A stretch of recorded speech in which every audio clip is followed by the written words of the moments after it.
শারমিন কোথায় তুমি? খুশির একটা খবর আছে। কি খুশির খবর? তাড়াতাড়ি কও। তোমার আব্বা মারা গেছে। ও কি?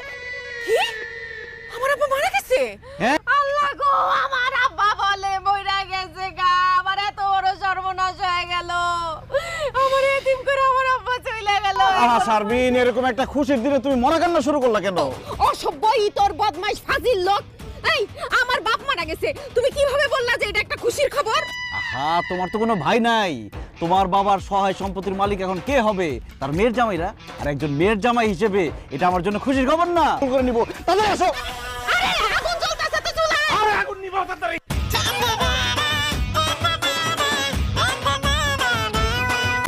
কি ব্যাপার?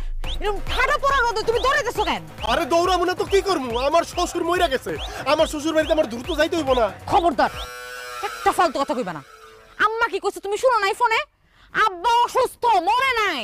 আরে পারভিন, কেউ মারা গেলে নিকট আত্মীয় স্বজনরে ডাইরেক্ট কয় না যে মারা গেছে, কয় অসুস্থ, তোমরা দ্রুত আসো। তোমার আম্মা যত করেই বলুক যে অসুস্থ, আমি শিওর আমার শ্বশুর আর নাই, শেষ। তোমার কথা শুনে তখন আমারই ভয় লাগতেছে। আব্বা কি আসলে মরে গেছে? তাড়াতাড়ি একটা রিকশা ডাকো না। হাঁটো নাইলে দৌড়াও, শরীরও ভালো থাকবো, মনটাও সতেজ থাকবে।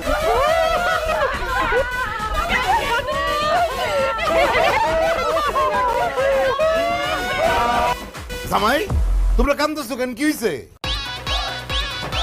আব্বা আপনি? আব্বা আপনি এখনো মরেন নাই?